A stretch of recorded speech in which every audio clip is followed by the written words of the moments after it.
Hello friends, welcome back to my channel Samaira knowledge hub.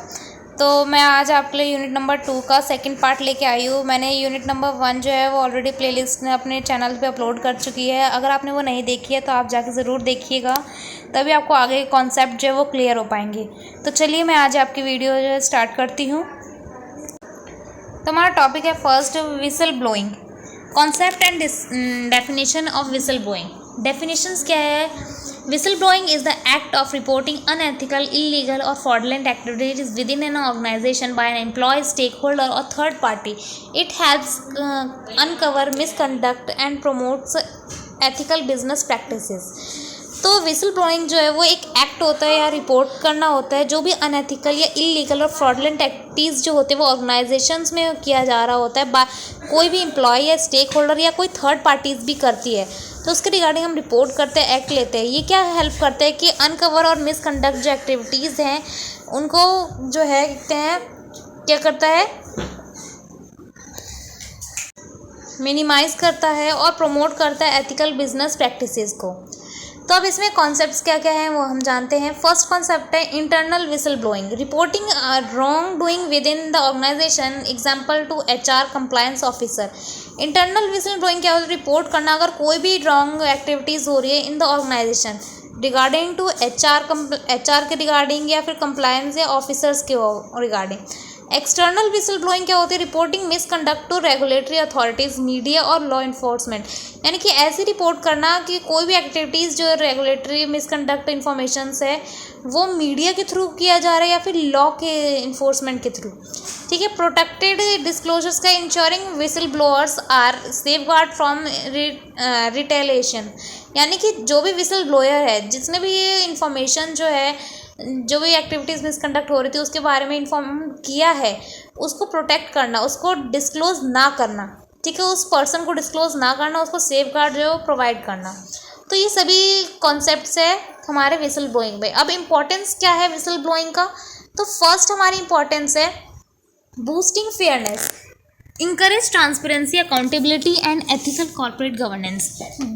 Whistle blowing से क्या होता है कि हमारा जो फेयरनेस है वो कंपनी के अंदर बनी रहती है, ट्रांसपेरेंसी जो है, अकाउंटेबिलिटी है, ये बनी रहती है, एथिकल एक्टिविटीज़ जो कंपनी के अंदर मैनेज होती रहती है। सेकेंड है हमारे पास prevent corporate fraud, help detect financial misconduct early. यानी कि अगर आपने कोई भी फाइनेंशियल कॉर्पोरेट फ्रॉड्स हो रहे हैं उसके अगेंस्ट आपने विसल ब्लोइंग करे तो जो फ्रॉड है वो कम हो जाता है या मिनिमाइज हो जाता है। इससे आप फ्रॉड होने से पहले ही जो है उसे डिटेक्ट कर लेते हो। थर्ड हमारे पास protect stakeholder interest, safeguard employees, investor and customer. इससे क्या होता है कि आपके जो स्टेक होल्डर है उनका इंटरेस्ट जो है वो बना हुआ रहता है, वो प्रोटेक्ट रहता है और सेफ गार्ड रहता है। ठीक है, कस्टमर का जो इंटरेस्ट है वो भी सेफ गार्ड रहता है हमारे पास।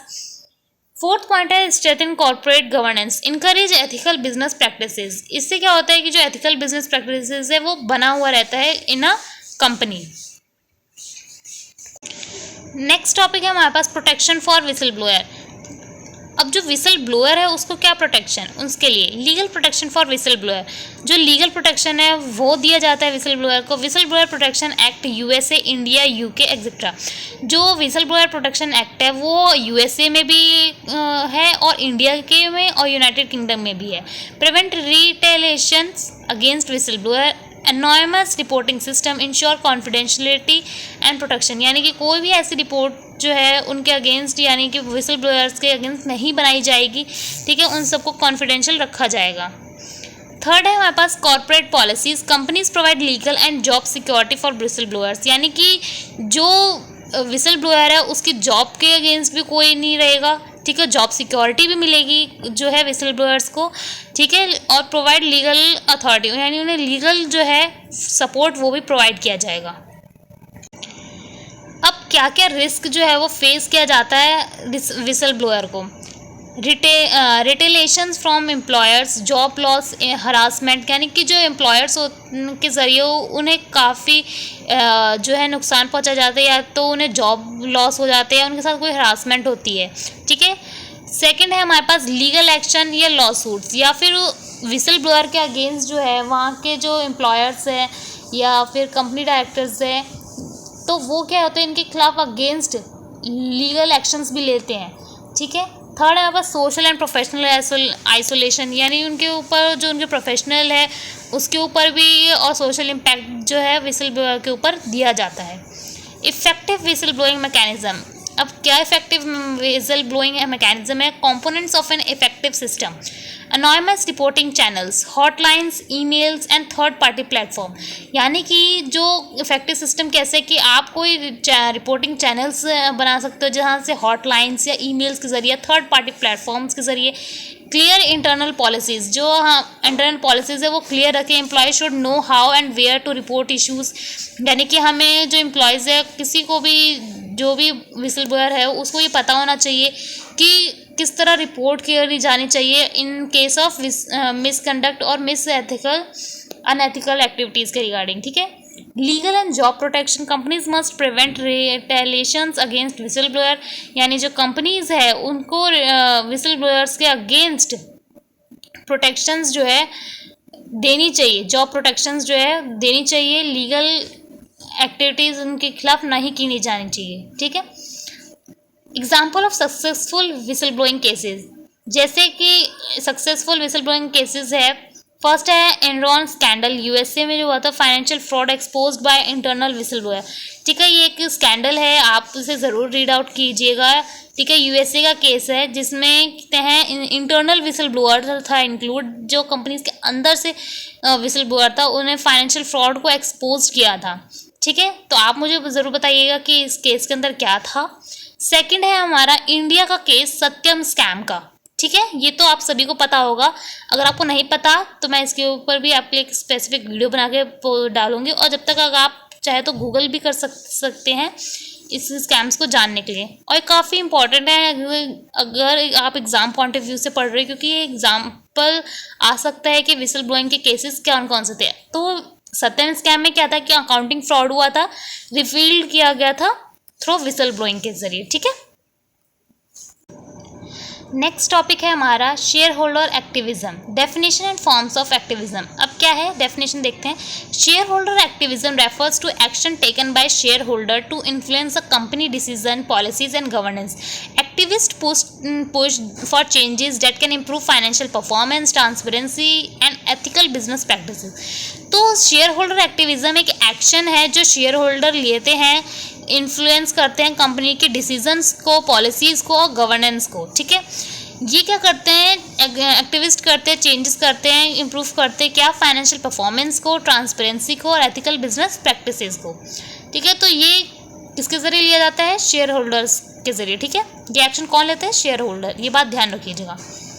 नेक्स्ट हमारा forms of share holder activism. Proxy voting, shareholder vote on की company decision during general meetings. तो शेयर होल्डर वो जो है वो किस फॉर्म में भी एक्टिवेट कर सकता है, अगर वोटिंग के ज़रिए जो है वो भी कर सकते हैं, ठीक है। जनरल मीटिंग्स में जो वोट्स किए जाते हैं उसके जो ज़रिए आप जो शेयर होल्डर्स है वो डिसीजन एक्शन ले सकते हैं। सेकंड है लीगल एक्शन, यानी कि आप लीगल एक्शन कोई ले सकते हैं। Share holder file law suit against companies for misconduct, यानी कि जो शेयर होल्डर है वो फाइल कर सकते हैं केस किसके अगेंस्ट, कंपनीज के अगेंस्ट की कंपनीज के अंदर कोई मिसकंडक्ट एक्टिविटीज़ हो रही हैं। थर्ड है पब्लिक कैंपेन्स, कि जो शेयर होल्डर है use media and public pressure to demand change, यानी कि जो शेयर होल्डर्स है वो मीडिया का यूज़ करके जो है पब्लिक प्रेशर बनाए, किनके ऊपर, कंपनीज़ के ऊपर कैंपेन्स करें, जिससे जो है डिमांड जो है उनकी जो है कंपनी एक्सेप्ट कर ले। उसके बाद फोर्थ है engagement with management, direct discussion with executive to improve policies, यानी कि जो शेयर होल्डर है वो इफेक्टिवली जो मैनेजमेंट के साथ बैठ के डिस्कस करे, डायरेक्ट टॉपिक्स जो डिस्कशन टॉपिक्स है उनके ऊपर बात करे और इम्प्रूव करे पॉलिसीज़ को।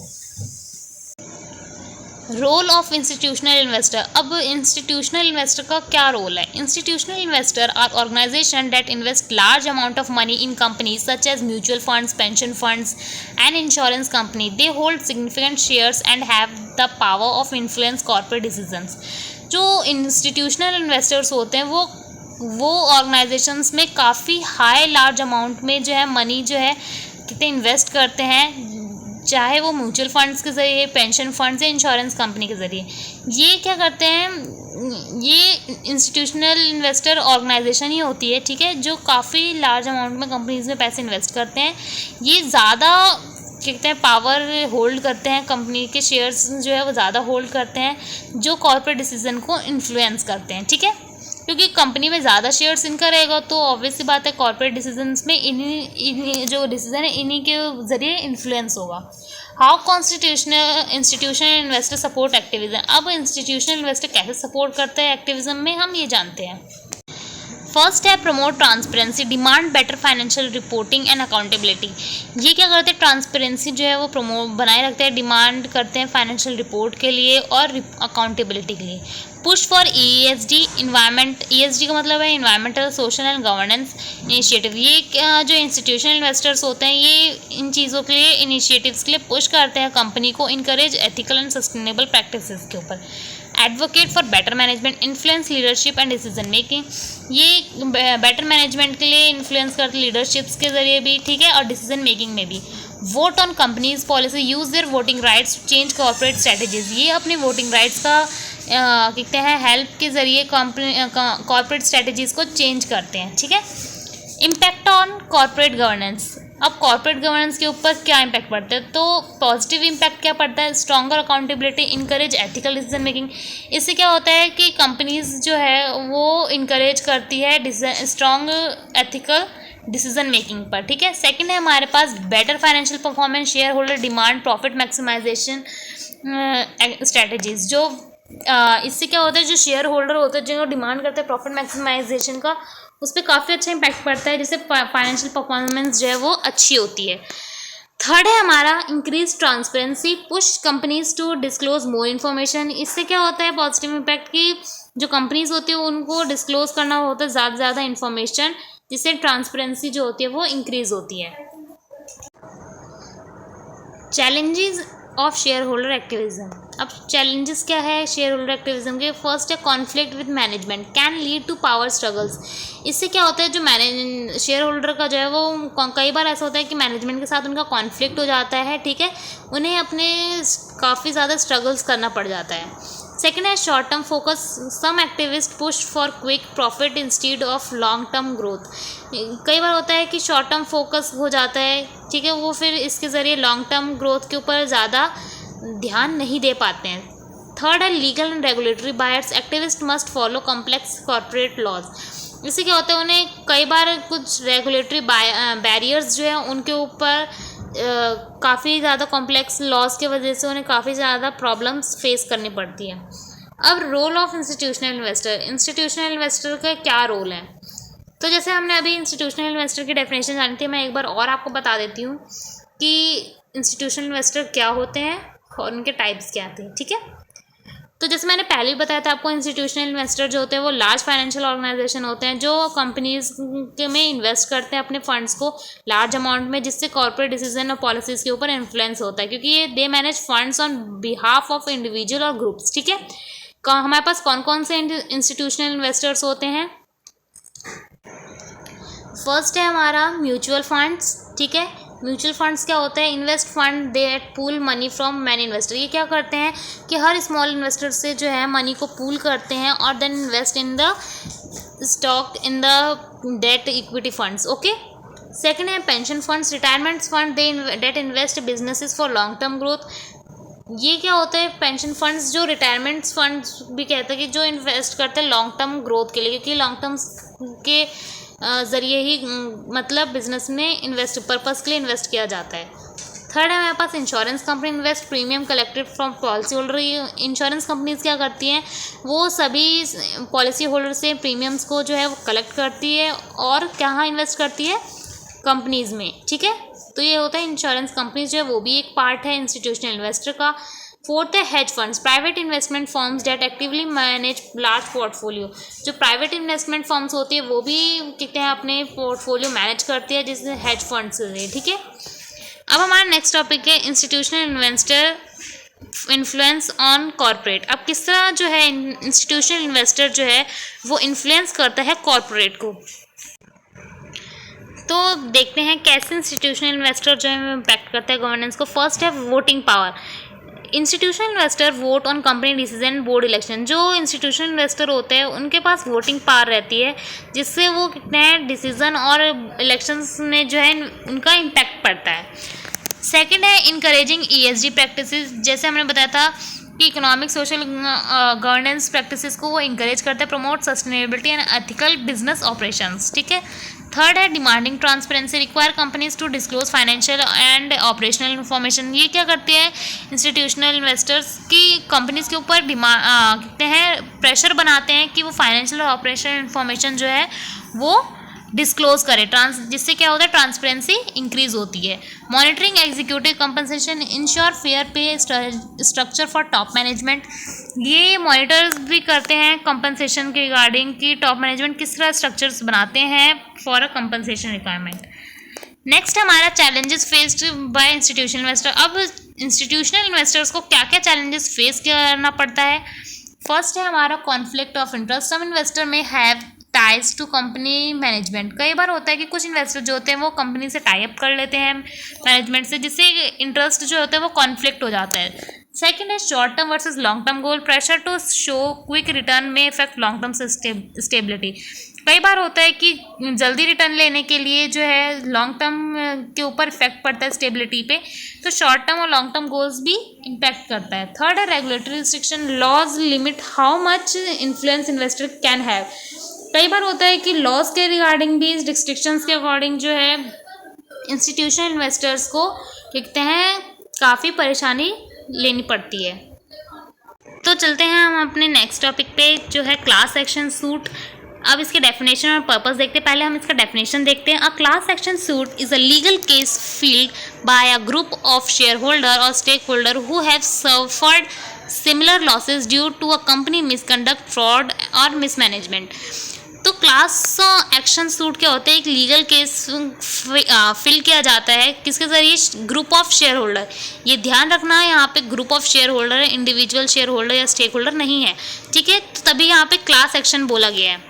मैं आपको अंडरलाइन बताती हूँ, यहाँ ये डेफिनेशन पे ध्यान रखिएगा कि यहाँ पे क्लास एक्शन बोला गया है, तो यहाँ पे लीगल केस फाइल किया जाता है by a group of share holder, not a individual person, only group of share holder जिन्होंने same type similar loss suffered किया होता है ड्यू टू कंपनी के मिसकंडक्ट और फ्रॉडलेंट और मिसमैनेजमेंट एक्टिविटीज के जरिए, उसे कहते हैं class action suit. I hope you understand what is class action suit. Now goes to purpose of the class action suit. अब इसका पर्पस क्या है। फर्स्ट है हमारे पास protect share holder right, allows small investor to take legal action collectively। यानी कि ये प्रोटेक्ट करता है शेयर होल्डर्स के राइट्स को कि जो स्मॉल इन्वेस्टर्स है वो लीगल एक्शन मिलकर ले सके कंपनी के अगेंस्ट, ठीक है, अगर कोई भी मिसकंडक्ट एक्टिविटीज हो रही है इन अ बिजनेस। सेकेंड है holds companies accountably, ensure the business follow legal and ethical standard. ये इसलिए भी बनाया गया है कि जो कंपनीज है वो इंश्योर रहे कि कंपनीज के अंदर जो है बिजनेस के अंदर जो है वो लीगल और एथिकल स्टैंडर्ड्स फॉलो हो रहे हैं। थर्ड है डिक्स compensation for losses, help affected share holder recover financial damage. अगर किसी शेयर होल्डर को कोई भी फाइनेंशियल लॉस हुआ है, डैमेज हुआ है, तो उसको भी हेल्प करता है रिकवर करने में। तो ये पर्पस है हमारा क्लास एक्शन सूट बनाने का, ठीक है। अब प्रोसीजर और रिक्वायरमेंट क्या है, how a class action suit work, किस तरह हमारा जो क्लास एक्शन सूट है वो वर्क करता है। फर्स्ट स्टेप है identifying a common issue, a group of share holder must show they were affected by the same misconduct. First है कि जो कॉमन इशू है होना चाहिए, ठीक है। ये नहीं कि अगर किसी एक शेयर होल्डर का अलग इशू है, कोई और शेयर होल्डर का अलग इशू है, नो, सबका एक कॉमन इशू होना चाहिए कंपनी के अगेंस्ट, ठीक है, जिससे सभी शेयर होल्डर जो है इफेक्ट हुए होंगे, ठीक है। नाउ सेकंड स्टेप है हमारा filing the lawsuit, lawyers represent the affected share holder in court. तो अगर आपका जब कॉमन इशू हो गया आइडेंटिफाई, तो सेकंड स्टेप है कि आपको जो है लॉ जो मतलब रिपोर्ट जो है वो डालनी होगी कोर्ट में, ठीक है, जो लॉयर्स हो रिप्रेजेंट करेगा शेयर होल्डर को in a court. Third step है court approval, the court must approve the case as a class action. जो फिर कोर्ट जो होगा वो उसे अप्रूव करेगा कौन से सेक्शन में, क्लास एक्शन के केस में, ठीक है। Fourth, legal processing, evidence is presented and the case is urgent. जो एविडेंस है वो प्रेजेंट किया जाएगा by the share holder and the companies, दोनों पार्टीज जो है अपनी अपनी एविडेंस जो है वो वहाँ पे प्रेजेंट करेगी कोर्ट में, ठीक है। फिफ्थ है सेटलमेंट और judgment, if the company is found guilty compensation is awarded. अगर फिफ्थ स्टेप है, अगर कंपनी फॉल्टी या गिल्टी पाई जाएगी तो जो शेयर होल्डर है उन्हें कंपनसेट अवार्ड के रूप में दिया जाएगा, ठीक है। Requirement to file a case action suit, आखिर क्या रिक्वायरमेंट है अगर आपको क्लास एक्शन सूट फाइल करना है तो। फर्स्ट है a large group of affected share holder, multiple investor must be impacted, यानी कि ये मिनिमम रिक्वायरमेंट है कि अगर आपको क्लास एक्शन फाइल करना है तो कि आपका जो ग्रुप है वो लार्ज ग्रुप जो है अफेक्ट हुआ हो शेयर होल्डर का by single a common activities by misconduct activities by the company, okay. Second है common legal issues, the case must involve the same wrong doing affecting all claimants, यानी कि जो legal issues होना चाहिए वो common होना चाहिए, सबका अलग अलग नहीं होना चाहिए।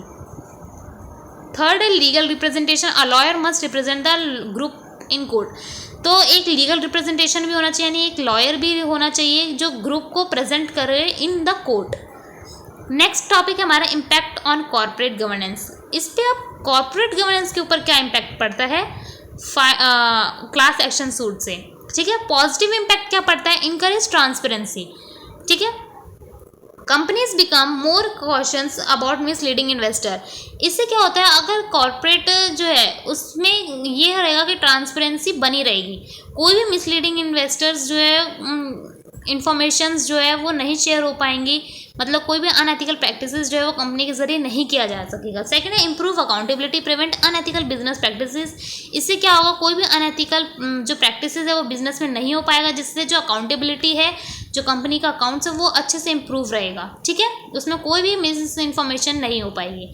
थर्ड है हमारे पास strengthens investor protections, give small investor a legal to fight corporate fraud, ये एक पावर देता है एक स्मॉल इन्वेस्टर को कि वो अपने ऊपर जो भी उसके ऊपर कोई भी मतलब फ्रॉडलेंट एक्टिविटीज़ की गई है, मतलब उसको जो भी लॉसेस पहुंचाए गए उसके अगेंस्ट वो कंपनसेट पा सके, कंपनी को फ्रॉड बता सके, उसके अगेंस्ट फाइट कर सके, ठीक है। अब क्या क्या चैलेंजेस है एक क्लास एक्शन सूट्स में।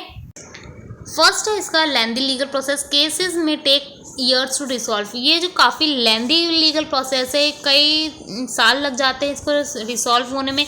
सेकंड है कि high legal cost law suit and expensive and require strong legal support, इसमें क्या होता है कि हमें जो है काफ़ी ज़्यादा कॉस्ट लगती है, ठीक है, एक कंपनी के अगेंस्ट आपको अगर मतलब कोर्ट में जाना है तो उसके लिए काफ़ी ज़्यादा कॉस्ट लगती है। थर्ड है company reputation damage, even if the case is week the law suit can harm a company image, अगर आपका जो कहते हैं केस जो है वो वीक है तो इससे कंपनी की इमेज के भी ऊपर काफ़ी इम्पैक्ट पड़ता है।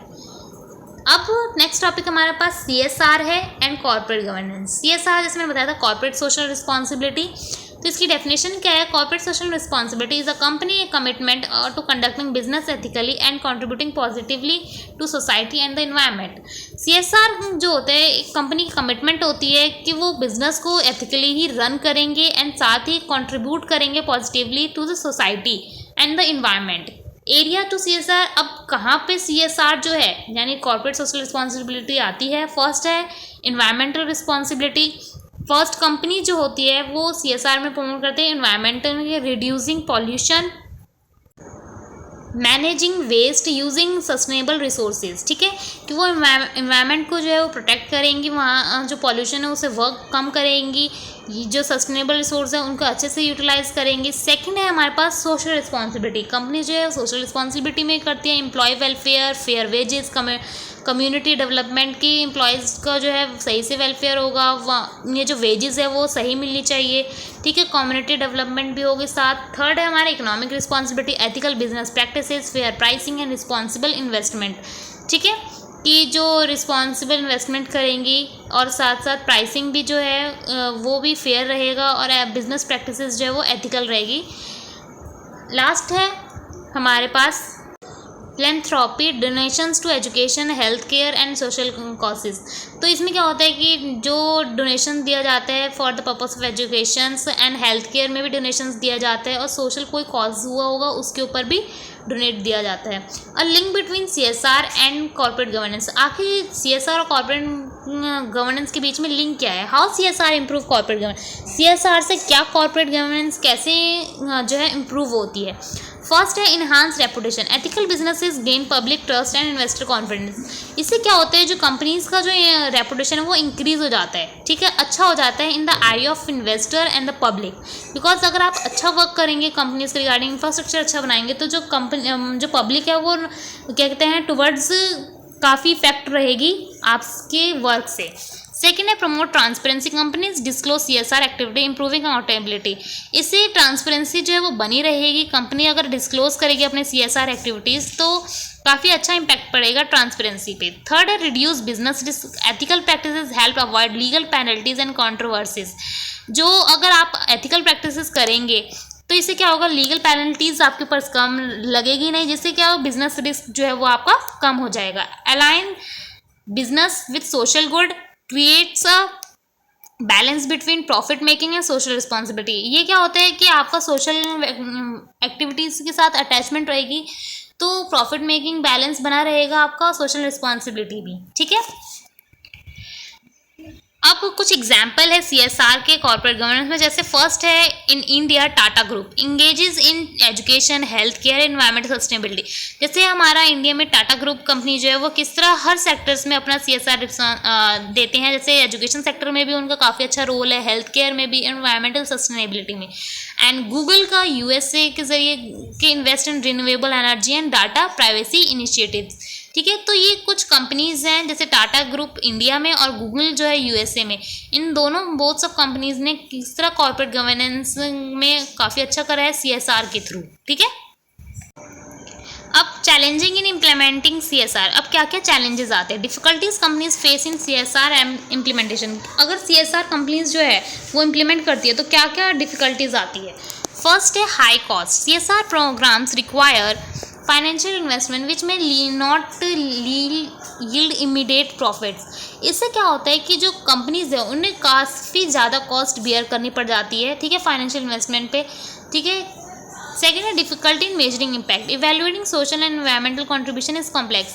क्या हो जाता है कि कंपनीज अगर CSR में कहते हैं इम्प्लीमेंट कर देती पैसे जो है वो, तो उससे मेजर करने में भी इफेक्ट पड़ता है कि वो उन्होंने कितना कंट्रीब्यूट किया सोशल्स में और एनवायरमेंटल में, ठीक है। तो ये मेजरिंग करना इम्पैक्ट पड़ जाता है। थर्ड है lack of regulatory clarity. CSR laws differ across countries making compliance challenges. इससे क्या होता है, रेगुलेटरी क्लैरिटी में भी थोड़ा प्रॉब्लम क्रिएट होता है कि क्या लॉज है कंट्रीज़ के डिफरेंट, ठीक है, कंप्लायंसेस में। फोर्थ है conflicting business goals. Balancing profit making with social responsibility can be difficult. कि कंपनीज को प्रॉफिट में भी अपना बैलेंस बनाए रखना और सोशल रिस्पॉन्सिबिलिटी में भी अपना बैलेंस बनाए रखना, तो ये काफ़ी मुश्किल हो जाता है हैंडल करना by in the company. Now हमारा नेक्स्ट टॉपिक है Gandhi and trusteeships and concept. कि गांधी एंड ट्रस्टीशिप्स क्या है और उनका कॉन्सेप्ट क्या है। तो डेफिनेशन क्या है हम ये जानते हैं पहले। Gandhi and trusteeship is the idea that business owner and wealthy individuals should act as trustees of wealth, using it for a benefit of society rather than personal gain. तो गांधी ट्रस्टीशिप जो है वो एक आइडिया है business owners का या एक wealthy individual person का जो एक्ट करते हैं एज अ ट्रस्टीज, ठीक है, वेल्थ की सोसाइटी को बेनिफिट्स पहुंचा सके रेदर देन कि वो अपना पर्सनल गेन देखें, ठीक है। इसमें वो जो पर्सन होते हैं इंडिविजुअल्स या ओनर्स वो अपना पर्सनल गेन को इग्नोर करते हैं और किसके कॉन्सेप्ट पे ध्यान देते हैं, सोसाइटी के बेनिफिट्स पर। आइडल एंड कॉन्सेप्ट क्या है इसका? फर्स्ट कॉन्सेप्ट है इसका wealth is not personal property but should be used for the welfare of all. यानी कि जो वेल्थ है वो कोई पर्सनल प्रॉपर्टीज़ पे नहीं देख के बल्कि सभी के वेलफेयर के लिए यूज़ किया जाएगा उसे, ठीक है। Businesses should be ethical and societally responsible. जो बिजनेस होगा वो एथिकली और सोशली रिस्पॉन्सिबल होना चाहिए। थर्ड है promotes fairness, equality and economic justice. कि जो गांधी ट्रस्टीशिप है वो फेयरनेस और इक्वालिटी और इकोनॉमिक जस्टिस प्रोवाइड करे, ठीक है। अब कुछ प्रिंसिपल्स है गांधीयन ट्रस्टीशिप्स के, कोर प्रिंसिपल है फर्स्ट है non possession, wealth should be share not hoarded, यानी कि जो वेल्थ है वो शेयर सभी के साथ किया जाएगा, एक पर्टिकुलर पर्सन उसके ऊपर पोजेशन का मतलब होता है ऑनरशिप, ठीक है, कोई ओनरशिप नहीं रहेगी बल्कि सभी के लिए वो यूज़ किया जाएगा। सेकंड है हमारे पास moral responsibility, businesses should work for the common good not just profit, जो बिजनेस होगा वो कॉमन गुड के रिस्पॉन्सिबल मॉरल्स के ऊपर रिस्पॉन्सिबिलिटी के ऊपर वर्क करेगा, ना कि सिर्फ प्रॉफिट अर्न करने के ऊपर, ठीक है।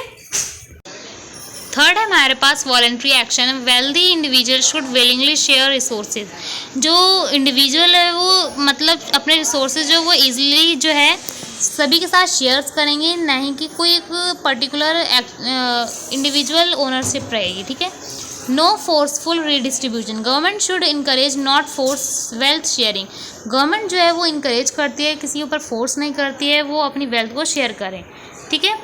लास्ट पॉइंट है economic equality, reduce the gap between the rich and poor, इस यहाँ पे क्या है कि इक्वालिटी को प्रमोट करना, कि जो रिच एंड पुअर के बीच में जो गैप है उसको रिड्यूस करना।